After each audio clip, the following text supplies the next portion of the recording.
Филология илимдеринин доктору профессор Амангелди Бекбалаев Гётенин немис тилинде, Пушкинди орус тилинде, Айтматовду кыргыз тилинде окуган окумуштуу жана жазуучу. Армияда кызмат өтөп келгенден кийин университетке чет тилдер факультетине окууга кирген. Бул жолку көрсөтүүбүздө Амангелди Бекбалаевдин илимдин артынан түшүүгө эмне себеп болду? Кайсы темаларды изилдеген өзү кененин баяндап берет.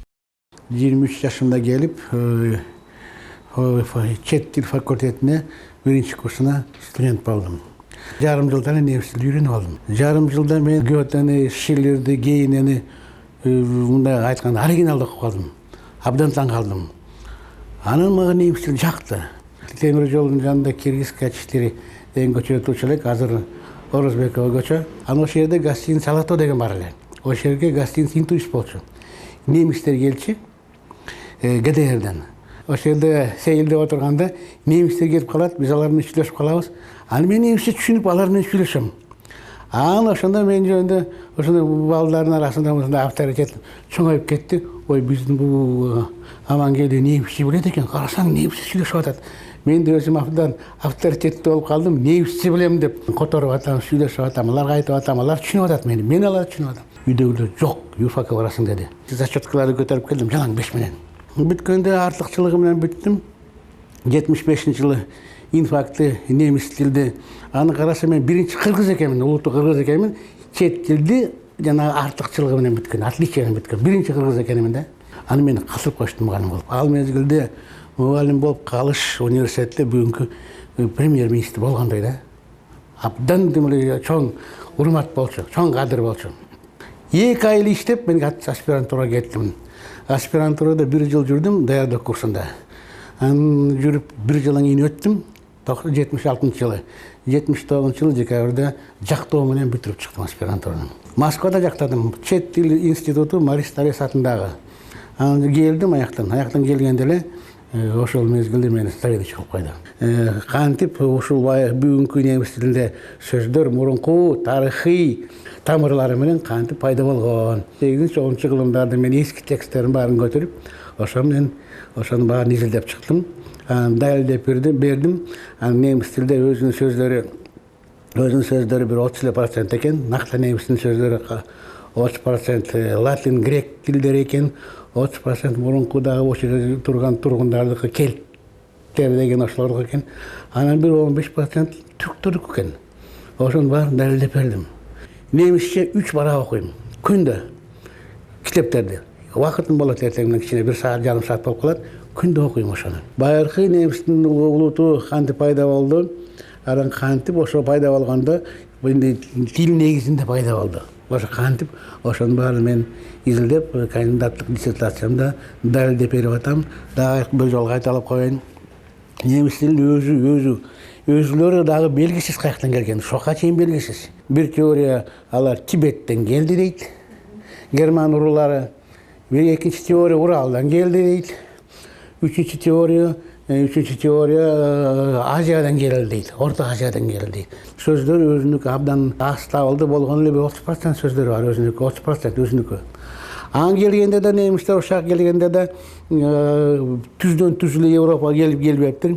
Биринчи келип Гот деген атын жамынып, ошо Гот аты менен келип түштүк Россияда жайгашыптыр, аякта 7 кылым жашаптыр. 2 мамлекети бар экен. Германдардыкы, немистердики, бирөө Ост-Гот, бирөө Вест-Гот, чыгыш готтор, батыш готтор. Абдан кызык көрүнүп, лексика жагын карадым, эми сүйлөм жагын карайын деп. Анан жана Готтун тексттерине, Готтун словарьларына, Готтун жана грамматикасына кызыгып, ошо анткени ал байыркы тилдин, немис тилдин чоң атасы. Анын Гот тилинде жазуусу бар экен. Ошонун баарын кызыгып, анын докторский диссертацияны мен тандап алдым. Аны барып Москвадан кайра сүйлөшүп, аны кайра Москвадан жактап келдим. Биздин да кыргыз кыпчак сөздөр байыркы немис тилинде, Гот тилинде бар экен. Гот тил деген бүгүнкү немис тилдеринин бабалары, немис тилин чоң атасы. Ошону карап чыктым. Аны карап чыкканда карасам, байыркы бүгүнкү немис тилинде кыргыз тилине окшош болгон сөздөр бул кокустук эмес экен. Бул эме экен, закон ченемдүү нерсе экен. Анткени биздин бабалар гундар, арасында гундарды башкарган кыргыздар менен кыпчактар, анан жана Сабыр деген уруулар. Кыргыздарды биз азыр ушул жерде жайгашып атабыз.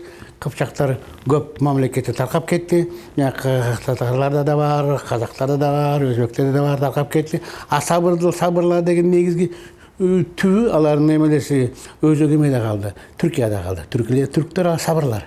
Ошо гундар кыргыз кыпчак тилинде сүйлөптүр. 2,5 кылым готтор менен бир жүрүптүр. Сөзсүз бир тилден бир тилге сүйлөмдөр, сөздөр кирет. Бирөөдөн алат аны. Гот тилинде бүгүнкү немис тилинин бабасы, гун тили бүгүнкү кыргыз тилинин бабасы, чоң атасы. Анан ошондо абдан көп сөздөр калыптыр. Мисалы гот тилинде мына готский язык дейт. Академик Гухман жазган. Мына ачып эле көрө беребиз. Мына ава деп турат.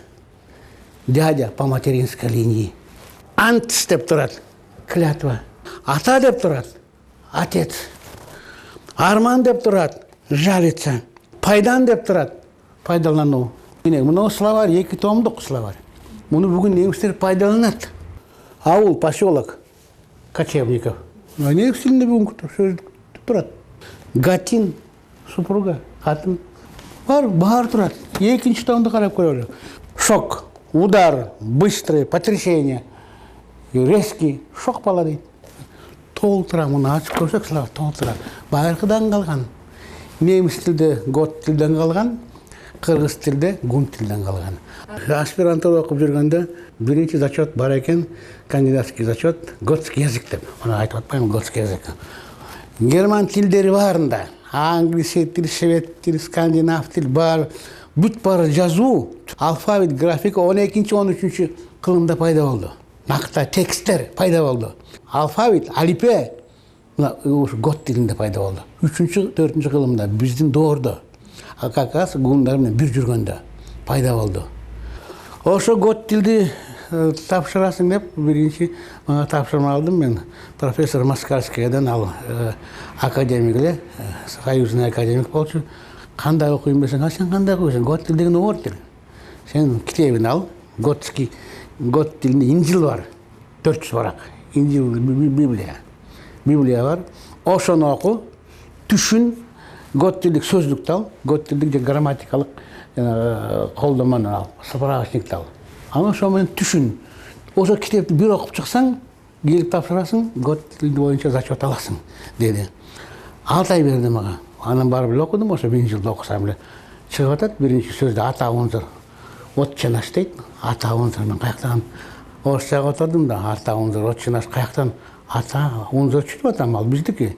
Наш ата каяктан? Аны окуп чыксам эле кетип атат, кыргыз сөздөрү табылып атат. Абдан таң калдым. Бул каяктан?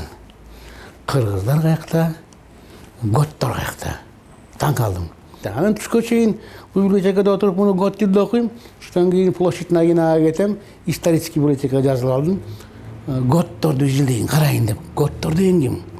Аны окуп чыксам, карасам, готтор 2,5 кылым гундардын алдында кызмат кылып жүрүптүр, гундарга баш ийип жүрүптүр.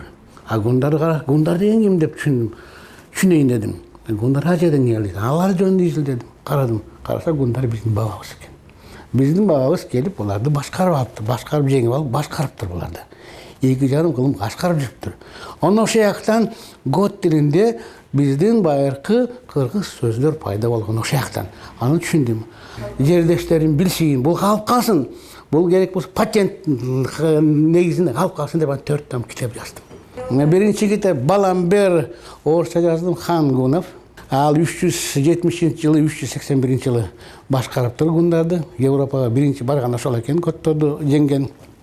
Экинчи Ульдин Хангунов 399-411 ал гундарды башкарыптыр, кан болуптур. Үчүнчү китеп экиге бөлүнөт, Беледа, анан Атилла Хангунов деп жаздым аны. Ал үчүнчү китеп 2 томдук трилогия, 4 китепте жаздым. Ошон баары мен өзүм түшүнгөн, өзүм билген маалыматтардын баарын ошол жака мен төкпөй, чачпай салып бердим. Мен чыгармачылыгымды, мен статьяларымды эч ким окубайт. Алар жанагы кичинекей башкан ограниченный круг специалистов окуйт. Ati роман жазсам баары окушат, баары түшүнөт. Кыргыз тилинде бир эле китеп чыкты. Аны Салымбеков Аскар Маткалбыч чоң жардам берди. Ошо китепти чыгарып берди. Калган китептерди болсо мен Айылчы Сарыбаев ошо жардам берди. Айрым китептерди чыгарганы Нифадев жардам берип атат. Кыргыз Атила Хангунов деген китебимди Нифадев аны подарочный экземпляр кылып, 1-2 экземпляр чыгарып, Россиядан келсе тияктын баарын пропагандалап атат. Бул деген биздин ханыбыз. Эмес эч кандай орустардык эмес, германдардык эмес, казактардык эмес, биздики деп кыргыздардык деп бул китебин берип атат, баарын белек кылып. Ушу жазуучулар мага что я соответствую всем нормам писателя деп ошондой бир поручительство жазып беришти. Бирөө Шаповалов, Сариев деген жазуучу, поэт Асаниев деген поэт үчөө жазып беришти мага. Ошол жерде Жазуучулар союзунун азыр бүгүн ошол жерде мүчө болуп жүрөм. Өзүнчө сыймыктанам ага дагы. Илимий менин эмем, жанагы мен изилдегеним плавный деп коет орусча, перерос тарыхыйга. И тарыхый плавно перерос жанагы художественный публицистикага. Ошентип баары бирден бирөөнө пайда болуп атып, ошо аягында писатель болуп калды. Анчет мамлекетке бат барып калды. Бизде мисалы мына университеттин студенттери канча бир 100 кишиде окуйт, 5 курста. Методикалык окуу жагы байланыштар жакшы, илимий байланыштар жок. Өзүм бир 25 кандидат чыгардым. Көпчүлүгүн Казакстандан, Россиядан. Бияктан эмес, биякта совет жок бизге, ошока чейин совет жок. Биздин мамлекетибиз Кыргызстан азыр өзүнчө эгемендүү мамлекетпиз. Бул чоң нерсе. Кыргыз балдар, кыргыз жарандар буга силер сыймыктанышыңар керек. Анткени совет мезгилде мен жашап калдым, анда көрүп калдым. Өзүбүздүн мамлекетибизде биз бул жерде титулдук нация болуп, өзүбүздү эркин сезебиз. Кандай болсо да эркин сезебиз. Өзүбүздүн мамлекетибиз. Ошого сыймыктанышыңар керек. Кыргыз балдар, кыргыз жарандар, кыргыз жигиттер. Анан ошо сыймыктанганда да дедик чет мамлекеттин маданиятын, тилин окушуңар керек, билишиңер керек. Мына китептерди, могу китепти мага Аскарбек Салымбеков жардам берди, ошону чыгарып бергени. Бул китепти мага жардам берип атат, мына көп китептерди ушундай окшош Нифадев. Анан дагы ушундай мага бир китеп чыгарып берди, кыргыз тил комиссия чыгарып берди. Өзүм тарыхка абдан кызыгам. Аны мына түрктөр жөнүндө да китеп жаздым, 2 том. Хайредин Барбаросса легендарный османский адмирал деп. Жана азыр кино жүрүп атпайбы? Султан Сулайман деп. Ошонун аскер деңиз аскер министри, военно-морской министр Хайредин Барбаросса болчу. 64 жашында курман болду. Белгилүү киши түрк дүйнөдө. Биздин жана дунгандар жөнүндө кантип дунгандар бизге келди, кандай пайда болду? Мына дорога в тысячу или сказание о дунганском народе дейт.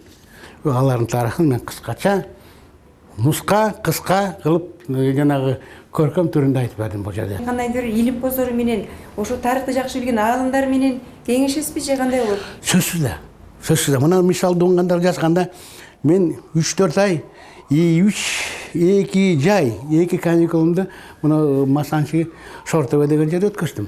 2 жай ошо жерде жүрдүм, каникулга ошо кетчилеп. Дунгандардын арасында достор пайда болуп, ошо жердин бүт баарын ошо жактан караган, ошо жерден таптым баарын.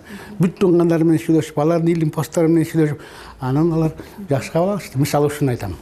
Урматтуу телегөрүүчүлөр, укканыңарга чоң рахмат. Бүгүн мына мен силерге айтып бердим, өзүм изилдөөмдөр жөнүндө кантип мени ошо изилдөөлөргө келдим, эмне тыянак чыкты андан. Кыргызстан Жазуучулар союзунун мүчөсү, филология илимдеринин доктору, профессор Амангелди Бекбалаев немис тилинин таржымалын изилдөө менен өзү да ошол элдердин байыркы тарыхын изилдеп, кенен маалыматтарды алып, ал тууралуу жазган 7 китептин автору. Учурда өзү сүйгөн педагогикалык кесибин улантып, студенттерге немис тилин үйрөтүп, анын тарыхын, кыргыз тили менен окшоштуктарын окутуп келүүдө.